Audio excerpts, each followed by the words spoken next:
Je ne pensais pas que faire réfléchir autrui pouvait être irrespectueux à ce point. Moi qui ai passé ma vie à chercher des gens qui m'offriraient ce cadeau, ce présent, il m'aura fallu près de 4 décennies pour enfin comprendre que cela pouvait constituer pour certains une véritable agression. En effet, réfléchir, c'est mettre en perspective, faire vaciller nos idoles, voire prendre le risque qu'elles s'effondrent. Je n'avais pas réalisé qu'autant d'adultes n'avaient pas abandonné leurs objets transitionnels et passé l'intégralité de leurs existences dans une espèce de purgatoire, d'état intermédiaire entre l'enfance et l'âge adulte, tout en subissant la violence additionnelle consistant à devoir, croient-ils, devoir donner le change à une socioculture vis-à-vis de laquelle leur tripe, dans un état de semi-sidération, leur hurle pourtant de mettre fin. Salut Internet, Bhaskar pour Hypnomachie. Aujourd'hui on va parler de polyamour, de tortues géniales et de pervers qui jouissent, mais alors si peu, mais si peu.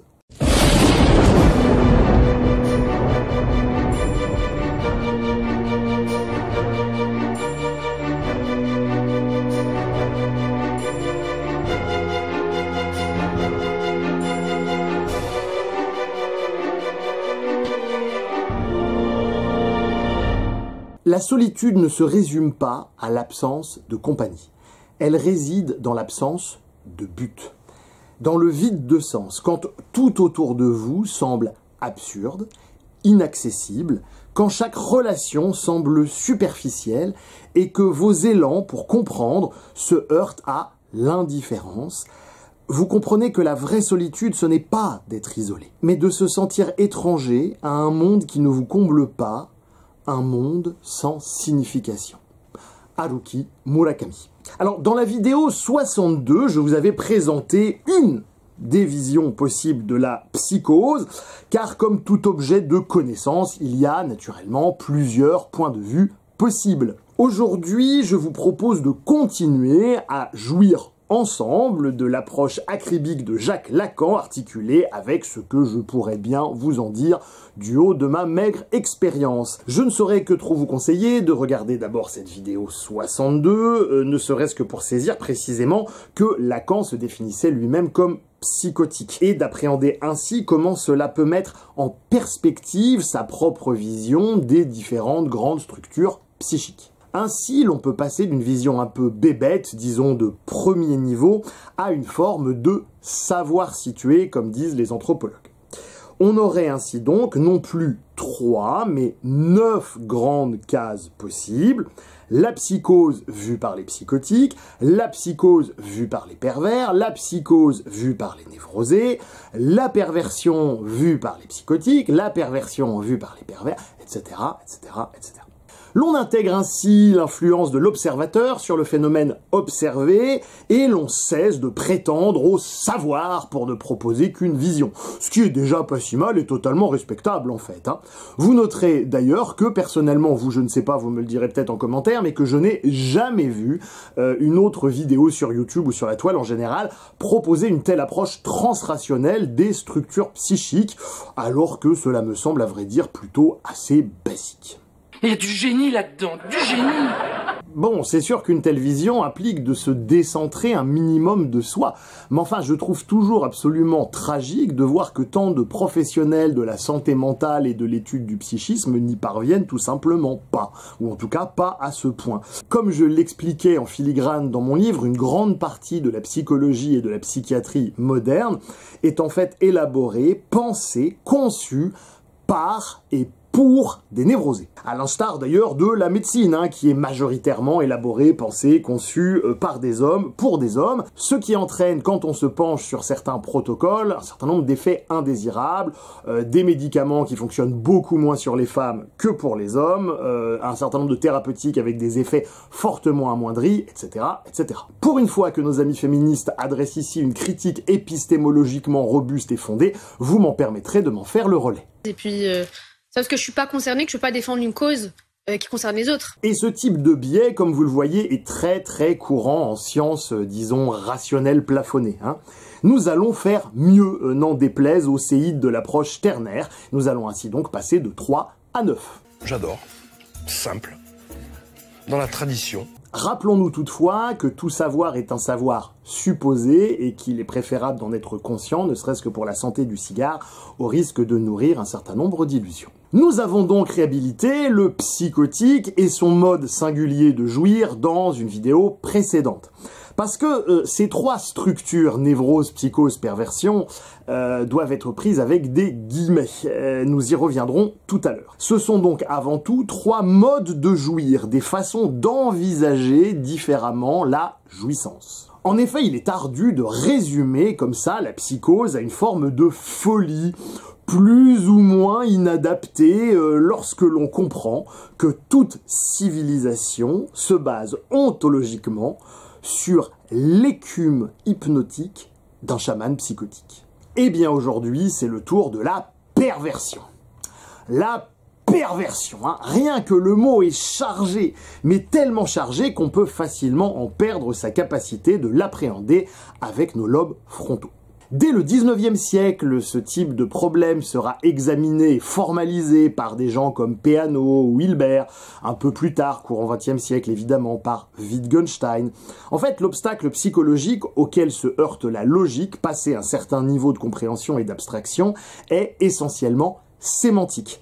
Une approche raisonnable et raisonnée, pour ne pas dire scientifique, se doit ainsi de vider préalablement les symboles de leur contenu sémantique et émotionnel.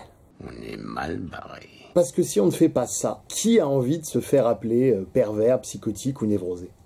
Comme l'enseigne d'ailleurs la tradition, le psychisme en tant que tel ne peut pas être normal, ce qui faisait d'ailleurs dire à Jacques-Alain Miller que la normalisation du psychisme, c'est sa disparition, sa suppression pure et simple. L'individu psychique est séparé de lui-même. Il trouve en soi la séparation entre le bien et le mal, entre l'ange et la bête.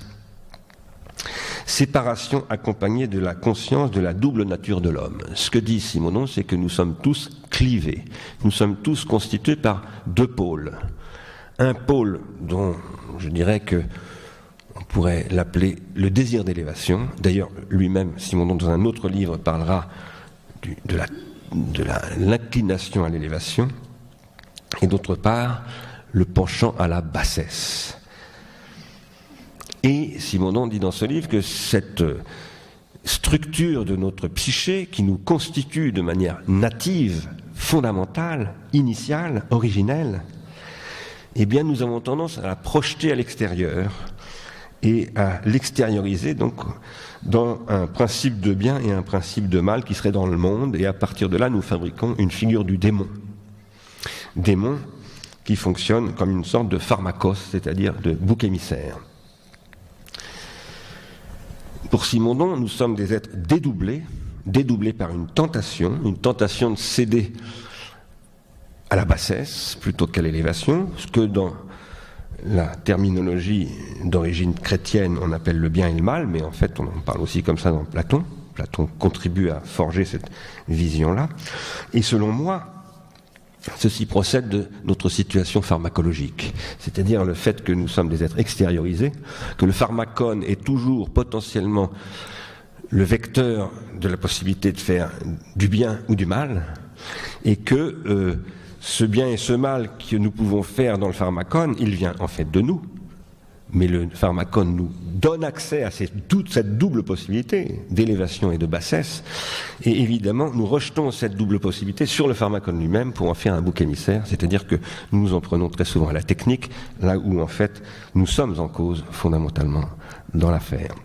Eh ben ça, vous voyez les amis, c'est archétypalement la perversion vue par la névrose, qui, de base, ne veut rien savoir de la perversion qu'il porte en lui dans son inconscient. Généralement, il va la projeter au dehors, comme dirait Satz, en définissant l'autre comme mal, nous prétendons à l'aider à devenir bon.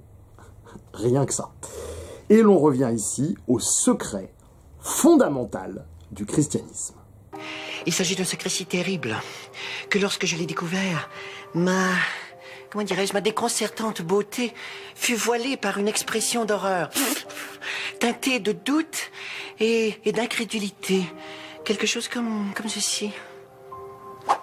C'est-à-dire de réellement intégrer dans sa chair, dans tout son être, pas seulement intellectuellement, tout ce qu'implique le conflit mimétique girardien et toutes les conséquences qui vont avec. Et c'est pour ça que je vous tanne littéralement avec ça dans Hypnomachie encore et encore en vous faisant des vidéos avec Thomas Boussion, Julie Quillet ou Julien Pain et tutti quanti. Parce que comme dirait Roland Barthes, voir quelqu'un ne pas voir est la meilleure façon de voir intensément ce qu'il ne voit pas. Alors malgré le fait que la société façonne des formes symboliques de la folie qu'elle crée elle-même, ce qui fait, quand on y réfléchit 2 minutes, de tout psy institutionnel ou un incompétent ou un fou ou un cynique, comment allons-nous, les amis, pouvoir faire ensemble pour vider, comme nous l'avons dit précédemment, le terme de pervers de ses ancrages sémantico-émotionnels?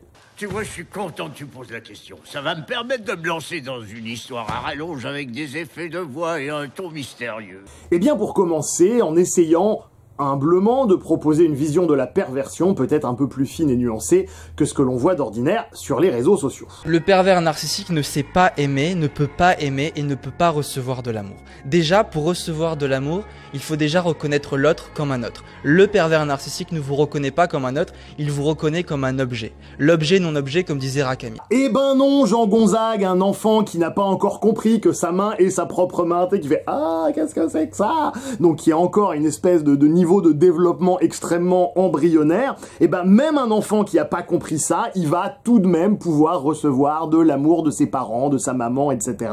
Et c'est ce qui va lui permettre d'ailleurs de devenir un petit être épanoui. Mince alors, une espèce de thèse simpliste débunkée en une seule phrase. Je n'en peux plus, moi les amis, je n'en peux plus de ces mecs sur la toile, parfois avec des doctorats, quand c'en est pas plusieurs, qui disent de la merde, mais de la merde à un point. Attention, quand je dis qu'ils disent de la merde, je suis pas moi en train de les juger depuis mon propre prisme. Non, bah non, ça c'est un piège de débutant. C'est-à-dire qu'ils disent de la merde par rapport à leur propre axiomatique qu'ils ont eux-mêmes posée. C'est-à-dire que je me décentre de moi, je fais un effort d'empathie de me relier, de voir d'où ils parlent, qu'est-ce qu'ils ont voulu dire, quel est leur cadre de référence, etc. Je rentre dans leur discours et je constate qu'ils ne maîtrisent pas eux-mêmes les fondements de leur propre discours, en général faute d'un accès au mésotérique. Comme ici, par exemple. Contrairement à une idée reçue, tous les criminels ne sont pas des psychopathes. Par contre, tous les psychopathes sont quand même assez bien criminels. Ça, c'est important. On pense que le diagnostic de psychopathie, il y en a tellement. Mais en vérité, si on utilise des mesures plus précises, on arrive à des taux de prévalence légèrement inférieurs à 10% en Belgique. Tous les psychopathes sont quand même assez bien criminels. Non, il y a des psychopathes prosociaux, ce qu'a très bien montré d'ailleurs James Fallon par imagerie cérébrale, etc. Il y a des dizaines, pour ne pas dire des centaines d'études sur le sujet qui démontrent ça. Vous avez en 1998 Milone et Davis qui ont mis au point des typologies assez intéressantes, qui ont différencié plus d'une dizaine de types de psychopathies différentes, de la psychopathie primaire, psychopathie secondaire, psychopathie adaptée, psychopathie moins adaptée, on pourrait dire, etc. Enfin bon, bref, tous ne sont pas des criminels, non.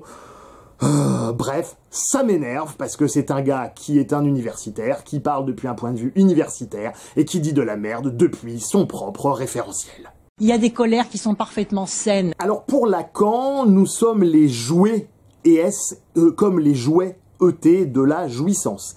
Chaque structure se caractérisant donc, comme nous l'avons vu, par un mode de jouir spécifique. Chez le pervers, pervers ça signifie étymologiquement celui qui est tourné entièrement vers, c'est-à-dire qui n'a Dieu que pour ses désirs et ses aspirations, ses fantasmes, et qui ne trouve jouissance qu'au travers de leur réalisation. Moi j'ai baisé une naine, qu'est-ce qu'il y a ? À noter, et c'est important pour mettre un peu de finesse dans toute cette histoire, que la perversion peut être vécue sans trace de perversité, pour peu que les partenaires consentent de leur plein gré à intégrer les fantaisies et les fantasmes du pervers. Ce distinguo-là me semble fondamental, mais il n'est que rarement effectué, et je trouve ça bien dommage. En effet, la perversité, cette fois, implique une forme d'infra-humanisation, c'est même ce qui la différencie donc de la perversion. Elle implique diverses clauses léonines qui transforment les relations humaines en véritable cauchemar. Ouvre! Ouvre! Ça suffit, arrête! Mais moi je veux faire l'amour! Je veux faire l'amour! T'es un malade, Bernard, un malade!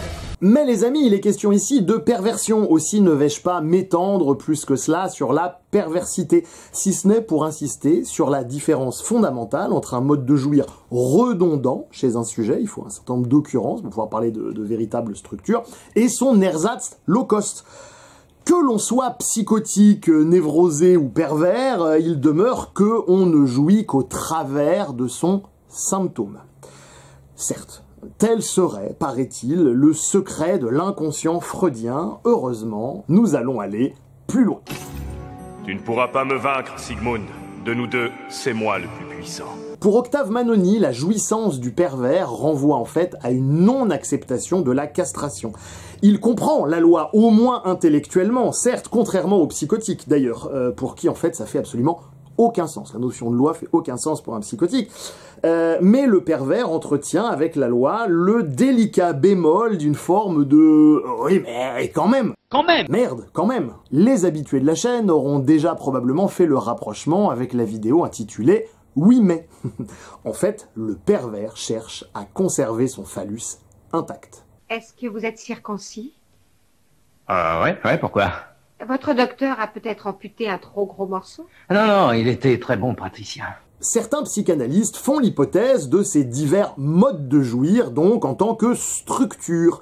Pour autant, il n'est pas rare de constater que des gens considérés comme ayant ainsi un mode de jouir névrosé, pervers, psychotique, etc., se retrouvent alors à bénéficier totalement ponctuellement d'accès de fait observables à d'autres stratégies. On parle alors dans ces cas-là de très psychotique ou de très pervers. Mouais, on sent que là on commence à essayer de rafistoler le bousin avec des fils comme on peut, hein. Alors, je suis avec le docteur Morange, psychiatre à Gatineau. Docteur, est-ce qu'on peut dire qu'on rafistole le bousin? Et comment? Ben non, parce que pour moi, une structure qui change, j'appelle pas ça une structure, j'appelle ça une configuration ou un point d'équilibre à la rigueur. Dans ce cas-là, pas de problème. Mais structure, normalement, c'est pas censé changer. Bon, il y a d'autres modélisations plus fines qu'on peut retrouver, évidemment. Bon, là, je vais accepter ce postulat et ce narratif pour les besoins de la vidéo et je le remettrai pas en cause, mais enfin, je vous invite à garder quand même un niveau d'attention à cet endroit-là, histoire de ne pas être dupe, évidemment. D'ailleurs, de nombreux psys sont pas du tout d'accord entre eux et c'est la parfaite illustration de ce que je vous disais précédemment. C'est-à-dire que selon d'où ils parlent, eh bien, leurs points de vue peuvent très bien ne pas se rejoindre. Et c'est parfaitement normal, et à vrai dire, je trouve ça très sain, et ce, à plus d'un titre. D'abord parce que tout savoir est toujours supposé dans le cadre exigu et enfermant d'une relation transférentielle. Deuxièmement, parce que la nature, quand elle n'est pas engoncée comme ça dans une espèce de corset par une bande de technocrates satanistes, n'a de cesse que de produire de la stratégie mixte et pas de la stratégie pure. Troisièmement, parce que chacun parle et élabore en fonction de sa structure supposée, comme je vous l'ai expliqué donc jusqu'à présent. Et enfin, parce qu'il me semble sain qu'un travail introspectif correctement mené accouche et amène logiquement à des différences de subjectivité et d'interprétation. Ici comme ailleurs, cela ne contrariera que des imbéciles obtus et quelques paranoïaques, c'est-à-dire uniquement des individus incapables d'envisager simultanément plusieurs points de vue. Je vous prenais pour un animal, mais votre fille m'a dit que vous étiez un type bien, et je crois qu'elle a raison. Vous avez raison toutes les deux. Comme disait Jacques Lacan, c'est le moment de prendre un Doliprane. La psychanalyse nous rappelle que les faits de psychologie humaine ne sauraient se concevoir en l'absence de la fonction du sujet, définie comme les faits du signifiant. C'est cela, oui.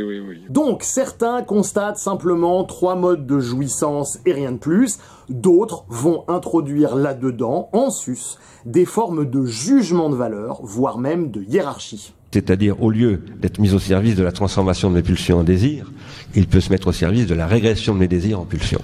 C'est le problème de M. Strauss-Kahn. Inutile de vous dire que bien que pleinement conscient du fait que la psychanalyse ne relève pas et absolument pas du discours universitaire, il nous semble tout de même qu'une approche raisonnablement respectueuse de la guillotine de Hume demeure préférable. D'autant qu'ici, les partis pris idéologiques ne sont guère assumés comme tels, ils ne sont guère investigués, ils ne sont guère conscientisés. La plupart du temps, c'est une forme de crypto-idéologie qui n'est pas vraiment montrée aux yeux de tous et assumée comme telle. Il y aurait donc, disent ces gens, d'un certain point de vue, une sorte de hiérarchie au sein des structures. Le psychotique étant gentiment barré et donc appelant une forme de pitié, on devrait en prendre soin comme une espèce de malade mental chroniquement inadapté. Le pervers, chez qui on aurait alors amalgamé pervers et perversion dans une seule entité, perdant au passage énormément d'informations, serait donc quelqu'un à rééduquer ou à enfermer purement et simplement. Et l'idéal, bien sûr, serait de faire de ces deux-là, donc psychotiques et pervers, des névrosés comme nous autres. Bon, est-ce que cette vision est extrêmement étonnante compte tenu du fait qu'il s'agit là d'une vision de la perversion et de la psychose vue par des névrosés? On sent bien là un hubris de celui qui est juge et parti et qui va placer sa classe au sommet d'un ordre et qui oubliera, comme par magie soigneusement, le bricolage initial qui le place tout en haut de sa pyramide. Bon, peu importe pourvu que ça crée un sentiment d'ordre et un monde comme ça, bien hiérarchisé, dans lequel il n'y a pas d'incertitude. Et tant pis si ça entraîne le sacrifice de gens dans des camps de rééducation et autres. Je pense par exemple ici aux homosexuels qui ont longtemps été considérés, par Freud notamment, comme une sous-catégorie de perversion. Lacan d'ailleurs les pensait même incurables pour cette raison. Je peux vous poser une question? Mais bien sûr, Stanley, que veux-tu savoir? C'est quoi un homosexuel? Ah, Stanley, je crois que tu t'es adressé à la personne qu'il fallait. Assieds-toi. Stanley, les homosexuels, les homosexuels, c'est le mal. Un mal enraciné dans leur cœur noir et froid qui ne pompe pas du sang comme le tien ou le mien, mais une sorte de vomi huileux qui circule dans leurs veines pourries et irrigue leur cerveau minuscule, ce qui provoque chez eux des crises de cannibalisme et un comportement violent. Ai-je été assez clair? De nos jours, tous ces narratifs ont été fortement nuancés, fortement repensés, là encore, pas de réel consensus, mais l'équation homosexualité égale perversion commence vraiment à battre de l'aile. Certains considèrent même la perversion comme un mode d'organisation du désir totalement indépendant de l'orientation sexuelle. Mais je pense que nous en reparlerons dans des vidéos à venir, puisque c'est un sujet que j'étudie et qui m'intéresse. Toi, tu te cherches. Alors je m'étonne encore définitivement de comment font ces névrosés pour oublier la viduité de leurs prémices, pour se mentir à eux-mêmes à ce niveau-là, au point de parvenir à croire sans embâche à une épistémologie aussi faible. Car même si l'on sait, depuis très longtemps maintenant, que les meilleurs hypnotiseurs sont les plus en transe, plus vous êtes complètement convaincu de votre truc, plus vous êtes persuasif, il s'agit certes de se convaincre soi-même, mais aussi, à un moment donné, l'ensemble de la socioculture. Ça demande psychologie, doigté, souplesse. D'autres enfin, et je pense que je serais pas loin de les rejoindre pour être tout à fait franc, proposent l'idée de la recherche d'un juste milieu entre la perversion, qui serait un peu trop sur soi-même, et la névrose, qui serait donc un peu trop sur le collectif. Les deux. Les deux. Les deux. Oui, les deux, c'est bien. On retrouve ici l'idée vieille comme le monde d'une forme de tension dialectique autour de la lutte entre l'individu et la société, chère à des gens comme Hegel ou même Konrad Lorenz aussi. On n'a jamais, dans le champ psychanalytique, conçu véritablement le rapport, du point de vue de ce que ça produit dans l'intelligence sociale, entre le pervers et le névrosé. C'est-à-dire le petit nombre de pervers et le grand nombre de névrosés. Donc je simplifie, celui qui cherche l'affirmation de ses pulsions et celui qui renonce en fait d'une certaine manière. C'est ça voilà. Donc comment en fait les deux interagissent dans le champ social. C'est ça, c'est l'interaction du pervers et du névrosé, ce qui n'a jamais été véritablement bien abordé. Alors je l'ai fait ça, d'articuler ces deux pôles dans mon bouquin, mais l'avais-je fait à l'époque d'un point de vue psychanalytique? Assurément pas. Je vous avais jadis proposé un petit jeu fort sympathique dans la vidéo 24, je vous le remets en description, mais cela est abordé depuis l'angle de la théorie des jeux. Je pense que Danny Robert Dufour a ici une nouvelle fois raison, ça n'est pas abordé depuis l'angle psychanalytique, c'est vrai. Enfin, on s'en fiche en fait, dans l'absolu. Cependant, c'est probablement une bonne idée de ne pas jeter le bébé de la perversion avec l'eau du bain de la névrose, si j'ose dire. De ne pas en faire un mal absolu, ne serait-ce que parce qu'il n'y a pas de sexualité possible et envisageable sans un minimum de perversion. Et pas de société et de renouvellement des générations sans sexualité, évidemment. On pourrait ainsi rapprocher la position névrotique d'une forme de sophisme de vol de concept, quelque part. C'est une analogie, évidemment. On serait donc bien obligé, l'espace d'un court instant, de constater la véracité de ce sophisme, du fait que nous ne sommes pas rigoureux, etc. Mais uniquement le temps d'un petit coup rapide et d'un éjaculat bref, aussitôt dit, aussitôt inséminé, et après on oublie tout, hop, comme si de rien n'était. Je crois que c'est un point de détail de l'histoire. D'autant que si on regarde bien, la société entière procède de ce refoulement massif et subcommunique très clairement que cela doit ainsi demeurer sous cloche. Je vois pas de quoi tu parles. Ah ouais?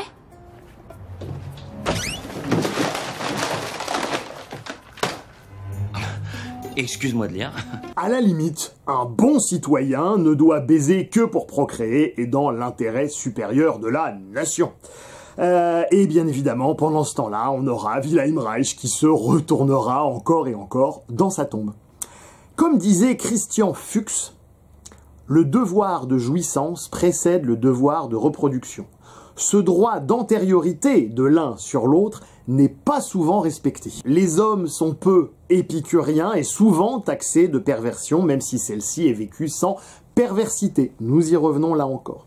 Mais faire ainsi le distinguo entre perversion et perversité nécessite une plongée au sein de sa propre ombre, auquel le névrosé répugne profondément, car elle fait ressurgir son angoisse au premier plan. Alors, généralement, le névrosé ne veut pas savoir qu'il existe des pervers parce que ça lui fait peur, et donc il oblitère, donc il y a toujours quelque chose de bon chez l'homme, etc. On va pouvoir finir par s'entendre, etc. Ce dont se réjouit le pervers social, puisque donc lui se réjouit de ce que les gens pensent ceci pour pouvoir donc se présenter et circonvenir qui veut à son propre profit. Donc on est dans ce rapport du pervers social qui va essayer de profiter de tout ce qui peut se présenter comme dont il pourrait tirer avantage de la part de cette naïveté, d'une certaine façon, du névrosé. Notez ici que ce que Danny Robert Dufour appelle le pervers social est à différencier fondamentalement de ce que nous avons appelé tout à l'heure le psychopathe prosocial. Le pervers social incarne ici des individus parfaitement insérés socialement et vivant leur perversion sur le mode de la perversité. Moi, je ne suis pas pour emmerder les Français. Eh bien là, les non-vaccinés, j'ai très envie de les emmerder. Et donc, on va continuer de le faire jusqu'au bout. C'est ça la stratégie. Le grand public, en tout cas la partie pas trop névrosée du grand public, commence de plus en plus à réaliser le niveau de perversité, pas de perversion, mais de perversité de nos élites. Des réseaux pédophiles au scandale financier, en passant par les mensonges de toutes sortes. Alors c'est ceci que j'ai essayé de travailler, c'est cet rapport entre le pervers social et ce névrosé que je vois en ce moment se mettre en place d'une façon extrêmement puissante, de plus en plus ouverte, et qui invite même le névrosé à sortir de sa névrose pour avoir des comportements pervers, parce que s'il reste cantonné à sa névrose, il est sûr qu'il va se faire manger par les autres, pour reprendre cette métaphore des carnivores et des herbivores.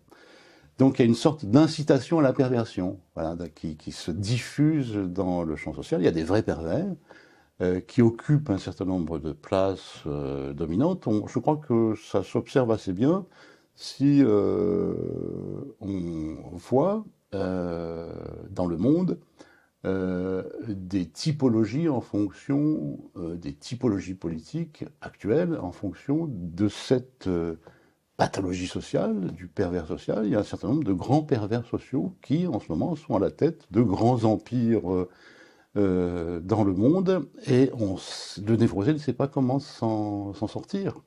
Et ça reste véritablement un problème, puisque là, on sort simplement des données marxiennes ou marxistes de la lutte de classe, qui a été extrêmement importante, mais qui n'a jamais intégré cette dimension psychologique, puisque pour le marxisme, c'était la lutte de classe qui était le moteur de l'histoire.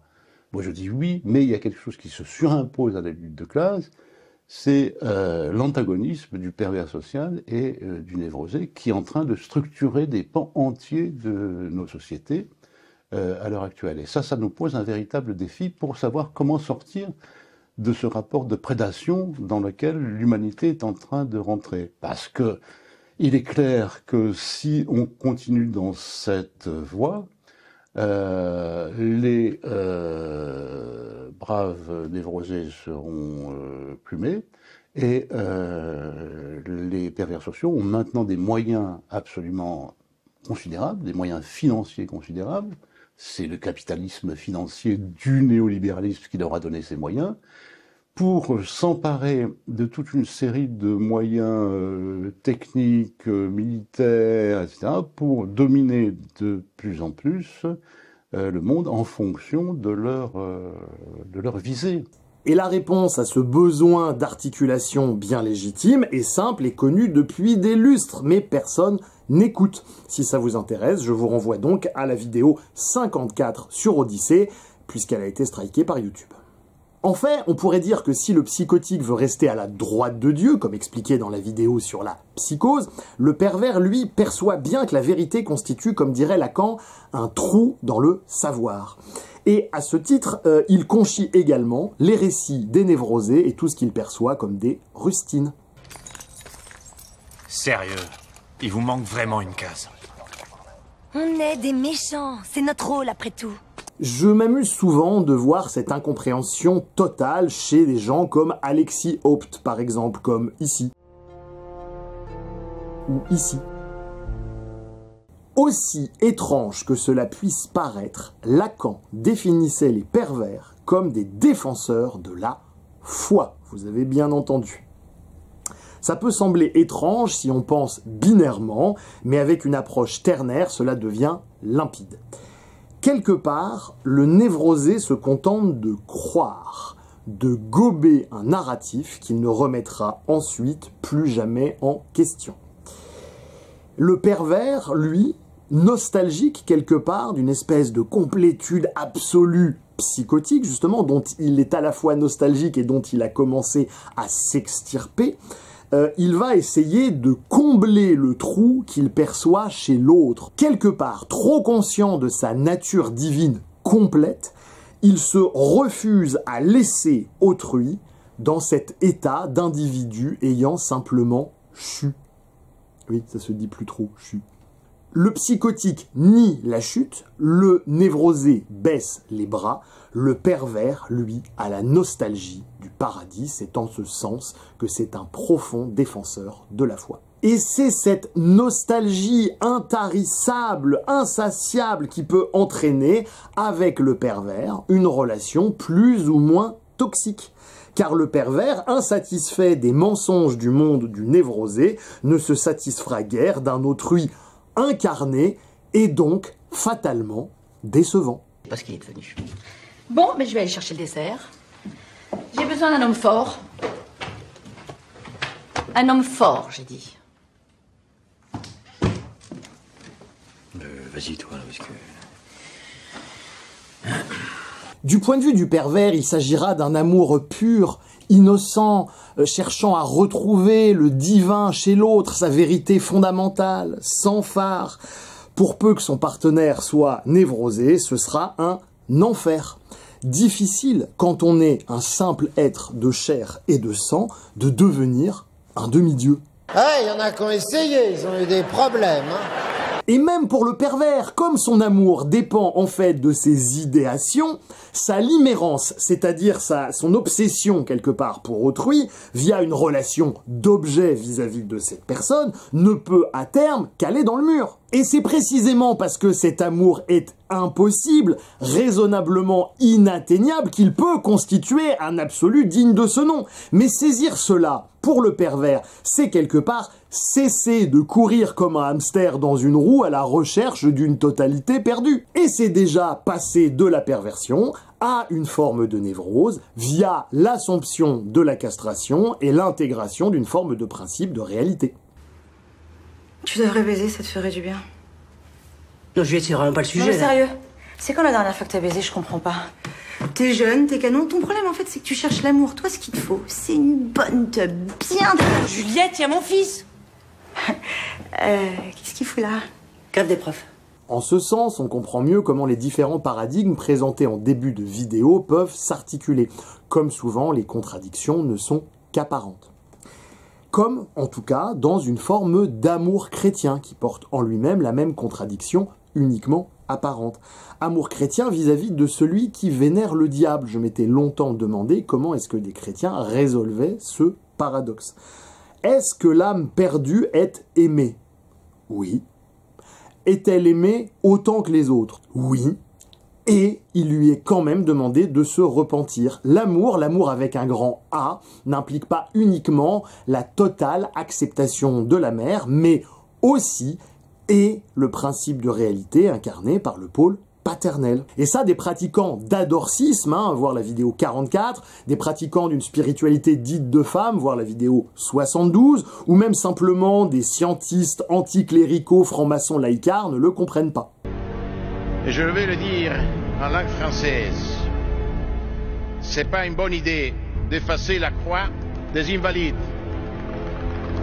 C'est pas une bonne idée d'effacer notre histoire et notre identité pour envoyer un message aux autres. Mais aucun musulman, aucun juif aurait effacé son histoire. Parce que le respect, si nous ne le respectons pas nous-mêmes, les autres jamais respecteront les Européens. C'est pas laïcité, c'est stupidité. La laïcité, c'est autre chose. Dans ce qui serait convenu d'appeler une névrose chrétienne, on pourrait discuter d'ailleurs de si le christianisme est réductible à une forme de névrose ou pas. C'est d'ailleurs pour ça que je vous avais dit dans la vidéo 79 que Jacques Lacan avait quelque part une forme d'épistémologie juive. Bon. Peut-être d'ailleurs est-ce ce distinguo qui différencie le christianisme de la tradition avec un T majuscule. Je pose ça là. Dans une névrose chrétienne, donc, disais-je, l'amour gratuit du névrosé suppléait quelque part l'absence de rapport sexuel. D'ailleurs, dans pas longtemps, elle allait me demander si c'était de sa faute. Tu fais quelque chose qui fallait pas. Voilà, après on a discuté 25 minutes dans le noir alors que j'avais pas envie de parler. Elle me parlait comme si j'avais 8 ans et que j'avais fait pipi au lit. T'arrives, tu sais. Allez, on dort maintenant. Le fait qu'une rencontre entre deux êtres humains, quelque part, soit toujours ratée. Comme dirait Lacan, l'altérité est toujours imaginaire, quelque part, relève toujours du registre de l'imaginaire. La névrose permet une forme de fidélité dans le temps au manque redondant chez l'autre. Le névrosé se fera ainsi le laudateur du principe de réalité, permettant l'intégration au sein de son être de cette frustration ontologique. Le pervers, lui, percevra ça comme une forme de mensonge à soi-même, arguant le caractère illusoire de la réalité supposée du dit principe de réalité, alors qu'en fait, on n'en sait absolument rien. Je reprends encore la phrase de Lacan que je vous avais déjà mentionnée tout à l'heure, la vérité est un trou dans le savoir. Les puristes m'objecteront que la vérité n'est pas le réel, certes. Et c'est bien pour ça que je dis que Jacques Lacan a une épistémologie juive, ce qui peut donner lieu à certains hiatus lors de certaines tentatives de synthèse. En l'occurrence ici, la vérité autant que le réel constituent des trous dans le savoir, pas de problème donc. Ce que je trouve particulièrement intéressant dans cette approche, c'est qu'elle permet une sorte d'ouverture du cœur. C'est un petit peu comme le fait de comprendre comme ça qu'un parano agresse précisément parce qu'il vit dans un monde où il n'y a pas d'autre et que l'agression est la seule façon dont il dispose de faire quelque part exister un petit peu l'autre. Ici, comprendre que le pervers ne parvient pas à dealer avec la frustration provenant du décalage entre ses fantasmes et le principe de réalité, bah, au moins, en tout cas pour moi, et puis bah, je l'espère évidemment pour vous, ça me permet de ressentir une forme de compassion pour eux et une forme de reliance à ce que vit l'autre. En affinant comme ça la compréhension des différents types d'altérité, on prévient le mode de fonctionnement automatique du cerveau limbique, prompte à remettre en scène, pour un oui ou pour un non, des mimésis girardiennes. Ils sont incapables d'apprendre. Ils sont insensibles à la beauté de nos mystères. Mais non! Je vous ai dit non! Ils sont sensibles comme nous. Ils connaissent l'amour et la crainte, les sentiments les plus subtils. Mais pour les voir, pour bien les voir, nous devons les regarder avec d'autres yeux que nos yeux ordinaires. Sinon, nous ne les verrons jamais comme ils sont. Regardez-les comme un miroir, où vous cherchez votre propre visage, un visage oublié, lointain. Ce miroir, vous pouvez vous y reconnaître. À tout moment. Je le disais hier, ils vous ont brouillé la vue et l'esprit. Mais regardez-les sincèrement, une fois pour toutes. Rejetez votre rhétorique, sortez de vos papiers et regardez-les avec des yeux humains. Cela permet en outre de mettre à distance toutes les représentations mentales un petit peu puériles des psychotiques, des psychopathes, des paranos, des pervers, trop souvent caricaturales et relevant en fait d'une pensée par stéréotype socio-culturel, dénuée d'humanisation et d'empathie de ce genre-là. J'y peux rien, je suis un obsédé.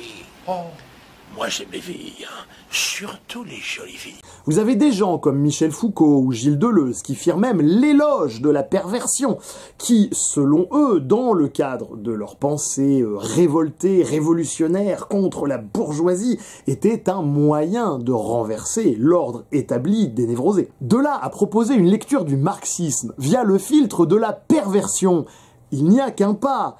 Pour autant, je ne suis pas certain de lui préférer un ordre traditionnel aussi névrosé que fossilisé. Et ce, même si les excès d'une certaine modernité pourraient nous pousser dans ses bras par désespoir, comme lorsqu'on voit ce qu'ils ont fait au Canada pendant la pandémie, par exemple.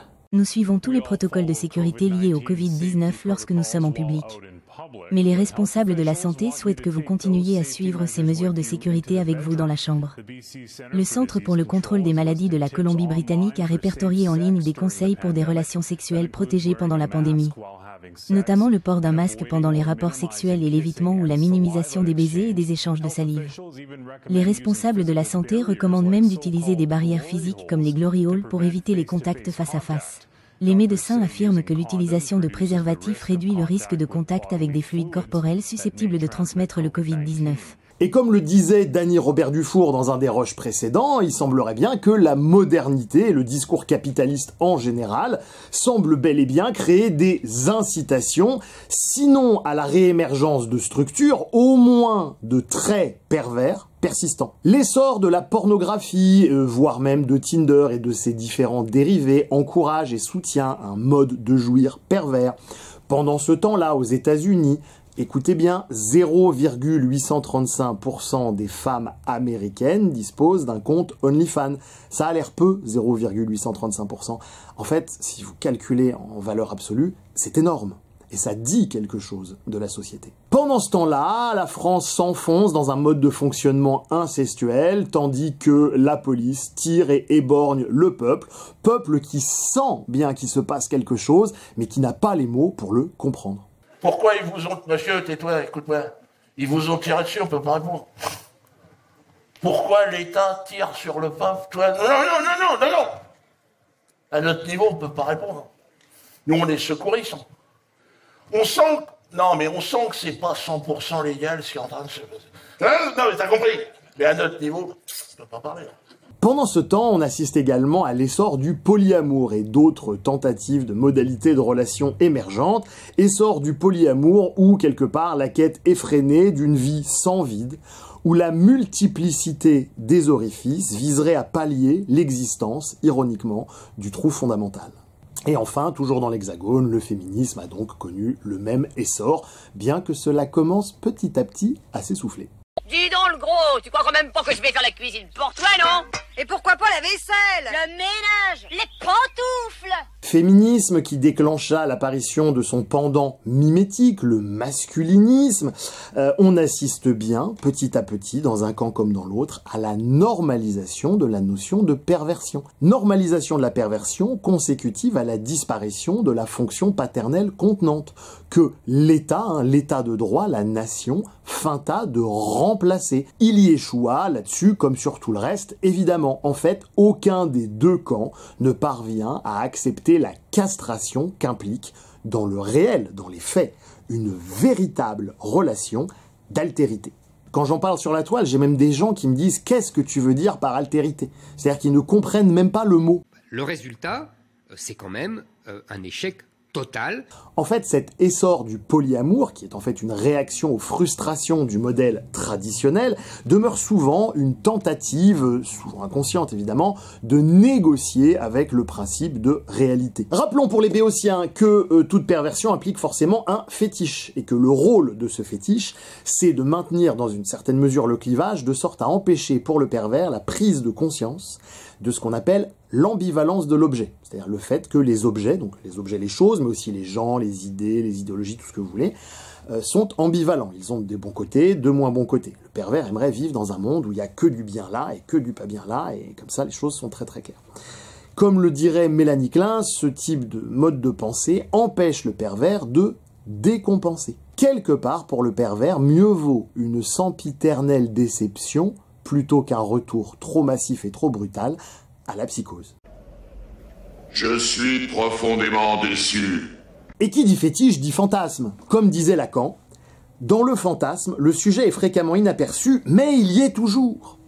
Il se situe lui-même comme déterminé par le fantasme. En fait, le fantasme est une sorte de soutien du désir, comme un contrefort, si vous voulez. J'aime bien cette métaphore du contrefort, je trouve qu'elle permet de bien comprendre de quoi il s'agit. Ça n'est pas, chez le pervers, l'objet qui soutient le désir. Non, non, non. On retrouve bien, ici, un lointain arrière-fond psychotique qui n'est jamais très loin avec le pervers, un lointain arrière-fond psychotique qui peine, dans le fond, à désirer quoi que ce soit. En fait, le fétiche est une espèce de béquille permettant au pervers l'accès à la jouissance. Et ça, tous les partenaires du pervers, notamment les névrosés, peuvent peiner profondément à l'accepter, voire même à le comprendre. Et ce, même si sa perversion est vécue sans perversité. Je vous présente Amandine. Bonjour. Ah bah je suis contente qu'il ait enfin trouvé quelqu'un. Oh merci, c'est gentil. Il va enfin arrêter de se mettre sur mes culottes. Je vais y aller moi. Mais non, mais ça c'était avant. Mais non, mais c'était il y a 2 semaines, ça compte pas. En fait, le pervers est un peine à jouir. Il ne jouit pas, il se consacre à son objet de jouissance, ce qui n'est pas du tout la même chose. Il souhaiterait idéalement incarner comme ça une espèce d'idéal pour l'autre, un idéal sans trou, un idéal sans faille, permettant de jouir à perpétuité. L'autre peut se sentir ainsi extrêmement narcissisé d'être choisi par un individu aussi exemplaire, aussi remarquable, avec le risque de tomber de haut du piédestal sur lequel le pervers l'aurait placé. Pas simple pour l'individu s'il y a cru au premier degré. Mais moi je veux pas m'engager avec toi. Moi, je veux te sauter une fois ou deux, c'est tout, point barre, ça va pas plus loin, et ça n'ira jamais plus loin. J'ai pas envie de vivre avec un cul de bénitier qui me casse la tête avec sa morale. J'ai pas envie de ta sœur, de son mari caporal, de leurs 18 enfants insupportables. J'ai envie qu'on me fiche la paix, moi. Et de ma façon de vivre, si elle te plaît pas, va voir ailleurs. Quant à ma fille, qui est pas ma fille, mais que j'aime comme ma fille, figure-toi que c'est ce que j'ai de plus précieux dans la vie. Alors tu vas pas me gâcher ça avec tes questions de bonne sœur. D'ailleurs, tel que tu me vois, je monte la voir, là, maintenant. Et ta tête de nœud qui se croit irrésistible, je l'ai assez vue. Alors dégage. La porte, c'est par là. En pratique, cette quête effrénée du phallus, qu'il s'agisse d'être le phallus ou d'avoir le phallus, coupe du moment présent et du souffle. Moment présent qui est le seul moment et le seul endroit où peut avoir lieu, paradoxalement, la jouissance. Comme disait Clément Rosset, à chaque fois que l'on désire, le monde se retrouve doublé d'un hyper réel. C'est tellement girardien quand on y pense 5 minutes. Bon, malgré tout, il faut reconnaître à certaines personnes, c'est vrai, un certain talent à incarner cet idéal, à se polymorphiser pour vraiment devenir la personne qui va faire fantasmer tous les pervers du monde et de la Terre. Au moins en surface, quand on creuse c'est autre chose, mais enfin, il y a vraiment des gens dont c'est le métier de répondre et de satisfaire quelque part les pulsions perverses de la modernité. Et c'est un vrai business aujourd'hui. Et il y a des gens qui le font très bien.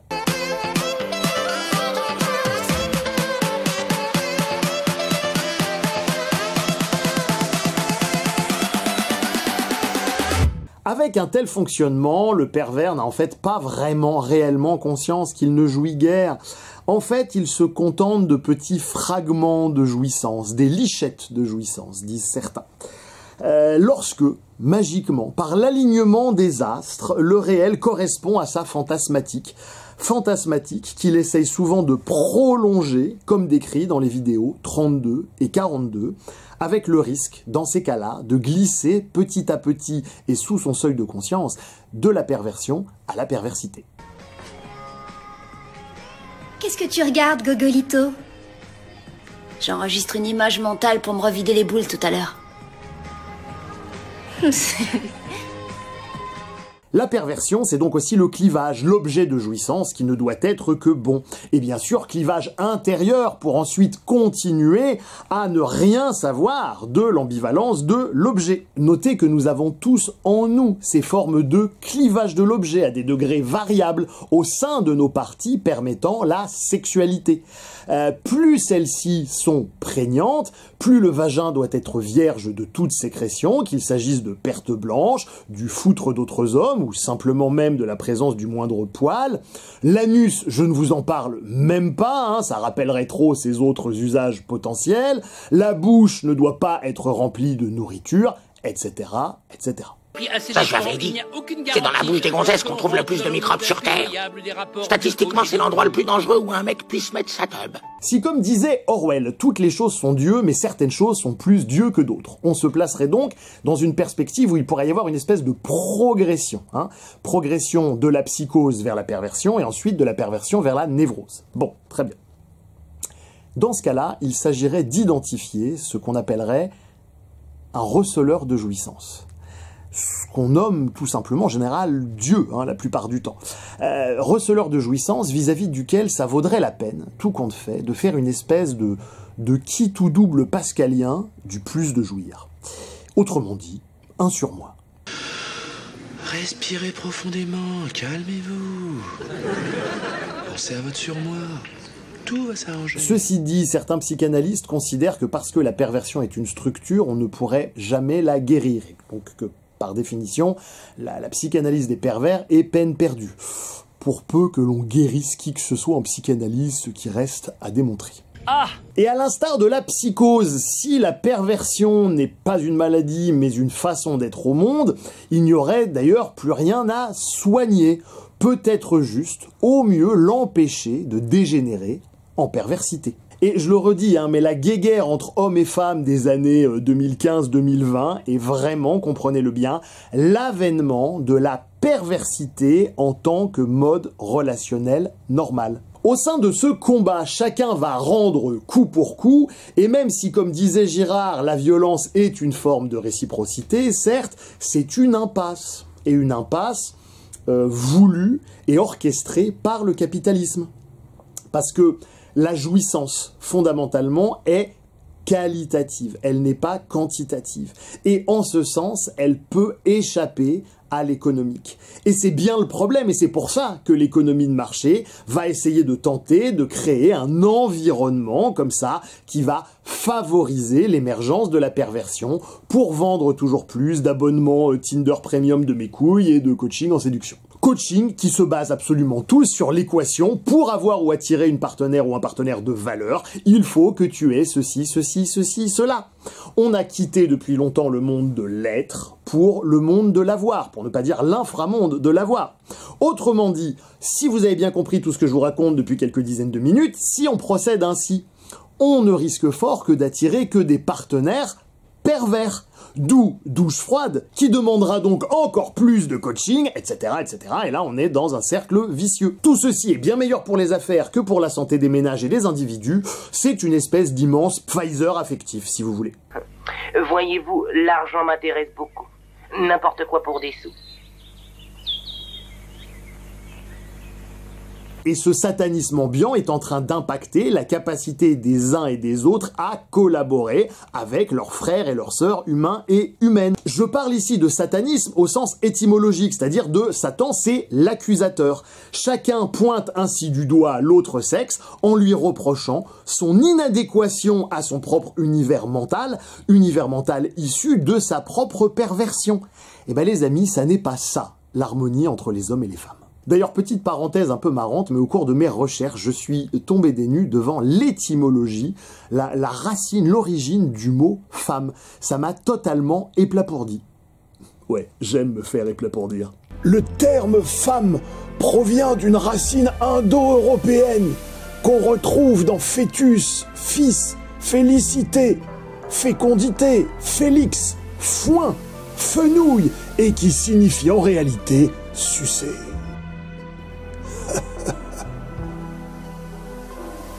Moi, le truc que je préfère faire dans la vie, c'est sucer une bonne bite. Ouais. Ah non, moi je pourrais faire ça toute la journée. Moi, tu me mets une bite dans la bouche, un coussin sous les genoux et un match de foot, c'est l'autoroute du kiff. Hein. Je suce. Bien, cessons cette petite entr'acte un petit peu graveleuse et revenons à nos moutons. Un autre symptôme de la généralisation moderne de la perversion, c'est l'augmentation des accusations diverses. Si on ne peut que se réjouir évidemment que la parole des victimes se libère, la quantité de fausses accusations explose à l'avenant, ce qui est assez logique somme toute.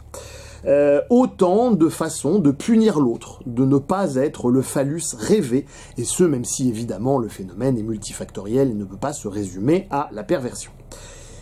Vu l'effondrement du wokisme consécutif à l'élection de Trump, qui à mon avis n'est qu'un symptôme d'un phénomène beaucoup plus général, d'un ras-le-bol, et puis aussi, il faut bien le dire, de 10 à 15 ans de recul sur l'idéologie wokiste, amenant à constater une hausse de la prévalence du suicide massive et profondément inquiétant chez les jeunes trans, bref, on s'en doutait depuis le départ, ça ne marche pas dans le réel cette histoire.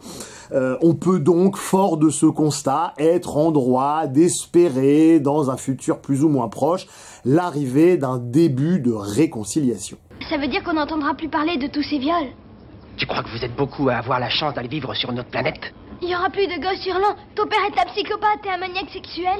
Écoute, tout le monde peut se tromper. D'ailleurs, elle l'avait cherché. Elle le cherche toutes de toute façon, tout le temps. Papa ne bouscule jamais quand on est à la maison. Ça doit être le café. J'espère en tout cas que ces quelques éléments de réflexion vous ont aidé à bâtir une espèce d'édifice théorique un peu plus vaste, un petit peu plus souple, qui respire davantage autour de ces soi-disant structures. Je dis soi-disant parce que j'ai toujours vu leur statut de structure postulée, et pourquoi pas, mais jamais démontrée à proprement parler. Et on en arrive vite à une contradiction apparente de la psychanalyse. On pourrait dire bien sûr que ce qui est affirmé sans preuve peut être nié sans preuve, ce qu'on appelle en épistémologie le rasoir de Hitchens. Mais c'est pas quelque chose de mauvais. Mais ce serait, comme je vous l'ai déjà suggéré sur la chaîne, aborder la psychanalyse avec un cadre épistémique qui n'est pas le sien. Et ça, c'est une erreur de débutant. C'est une confusion classique, en fait, entre une praxis, et la psychanalyse est avant tout une praxis, et les théories, ou plutôt, devrait-on dire, les tentatives de théorie psychanalytique ou de théorisation psychanalytique. Tentative de théorisation qui, à l'instar de l'expérience, n'éclaire en fait que le chemin parcouru. Ainsi, la psychanalyse possède-t-elle en son sein, au sein de sa propre épistémologie, un système d'autocorrection, analogue à la science. C'est tout l'intérêt de la démarche scientifique, c'est que contrairement à la croyance bête et méchant, elle dispose d'un système d'autocorrection permettant la prise de feedback et de ne pas se perdre dans ses propres mécanismes internes. Et bien la psychanalyse dispose exactement du même système, mais pas situé au même endroit. Et ça, beaucoup de scientifiques ou de scientistes n'arrivent pas à le comprendre. Là où en science, ce mécanisme prévient l'auto-validation circulaire, celui de la psychanalyse évite que les éléments théoriques nous empêchent de vivre la vie. Ce à quoi fait très bien référence Nietzsche dans cette citation, Nietzsche qui avait très probablement une structure perverse. L'homme s'accroche à des significations vides dans sa vie, de peur de vivre une vie dépourvue de toute signification. Voilà les amis, j'espère que cette vidéo sur la perversion vous a intéressé. Pour me le dire, un petit pouce évidemment, pensez à vous abonner si ça n'est pas déjà fait. On active la glotte, on active la cloche. Et merci aux tipeurs d'être encore et toujours là, c'est vraiment grâce à vous que je peux dégager suffisamment de temps pour permettre de faire ces grosses vidéos. Vous l'avez probablement vu, je vous ai pas mal posté de vidéos ces derniers temps. Par contre, les grosses vidéos me demandant du travail, par contre, elles, leur fréquence n'augmente pas, parce qu'à un moment donné, il y a un temps incompressible, le temps d'étudier, de lire, de compiler, de mettre en forme, etc. Là où les petites vidéos sont quand même beaucoup plus faciles et rapides pour moi à produire. J'aimerais bien vous entendre sur un point précis sur lequel je n'estime avoir que très peu de compétences, c'est le son. Voilà, on a essayé de faire mieux avec le son. Dis donc, mais tu t'améliores sans cesse! Notamment grâce à un auditeur, je le remercie encore, qui m'a offert un micro. Je voudrais bien savoir, est-ce que ça change quelque chose pour vous? Moi, je vous préviens, j'ai une cécité totale au son. Enfin, ça se dit, cécité au son.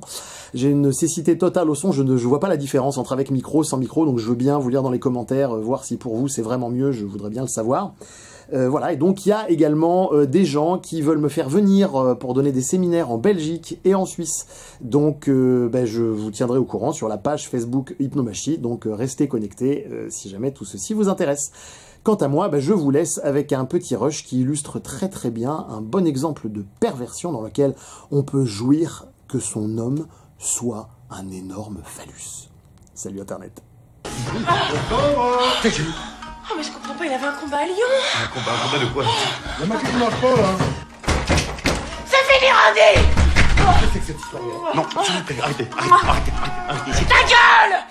Non, il faut... Non. Arrêtez, je t'en prie. Oh mon bébé. Oh mon bébé.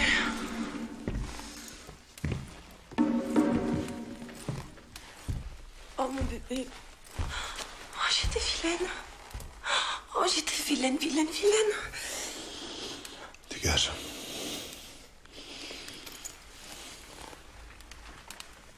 Tu fais pas trop mal. Tu sais tellement bien faire très mal.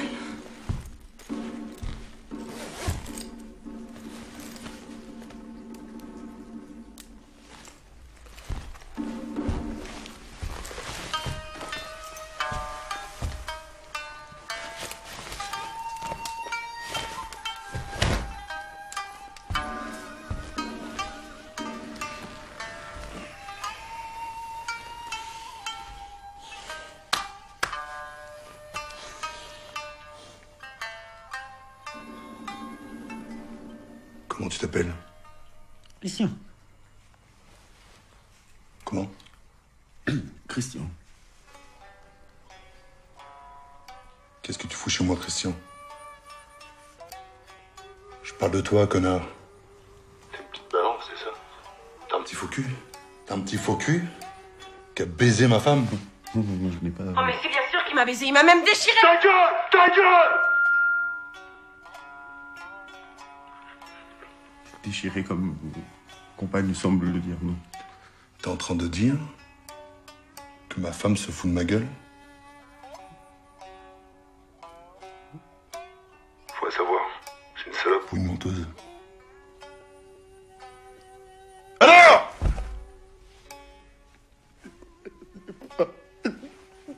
Elle est jolie. Je sais, c'est pas ta faute. Tu sais, c'est pas la première fois qu'elle fait ça. C'est elle qui t'a dragué. Elle t'a proposé de venir. Et toi, t'as dit oui parce que t'es un gentil. T'es un gentil. T'as envie d'y aller, là? Oui. Je t'appelle. Ah ben. Je vais taper là. T'inquiète pas. Non.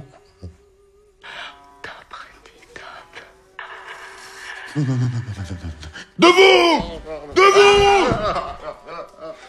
Christian, tu croyais réellement que j'allais te taper?